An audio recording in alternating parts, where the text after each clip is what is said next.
बोली आई मात की जय। दीवान दोहिताज जी महाराज की जय।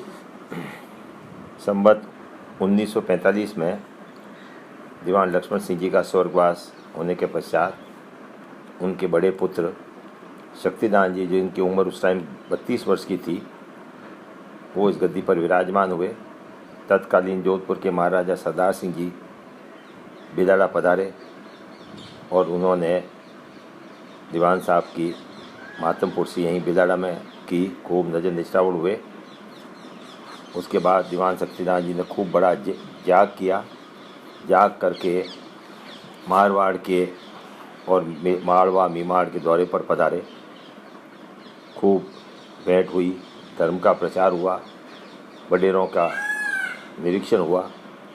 दीवान शक्तिदान जी को भवन बनाने का बहुत शौक़ था। आज जो बाड़ी महल जिसमें हम रह रहे हैं, इसके नीचे के 4 कमरे तो साड़ों के रूप में मौजूद थे।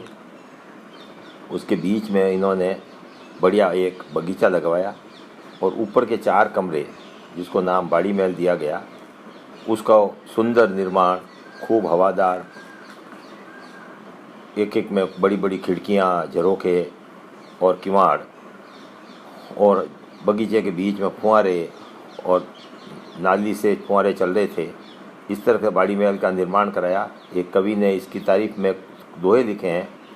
और जब दरबार सरदार सिंह जी दूसरी बार बिलाड़ा पधारे तो बाड़ी महल में ही रुके और उसकी बाड़ी महल के बनावट की, उसके रख रखाव की बड़ी तारीफ की और दीवान साहब को बहुत शाबाशी दी।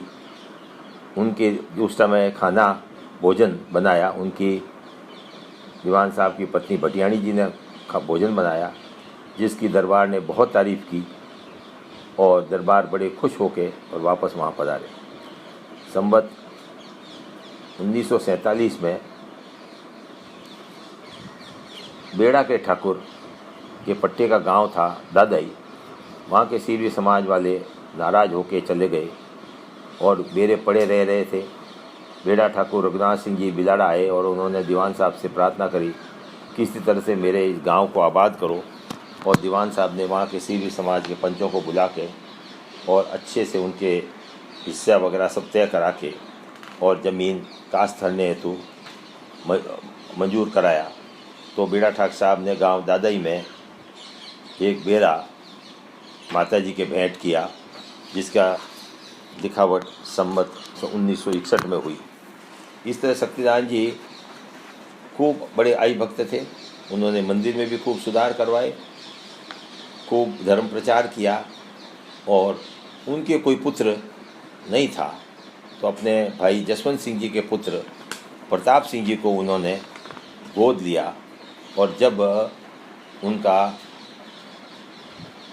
संबत 1960 में जब उनका स्वर्गवास हुआ तो प्रताप सिंह जी को गादी पर बैठाकर और दाज तिलक हुआ।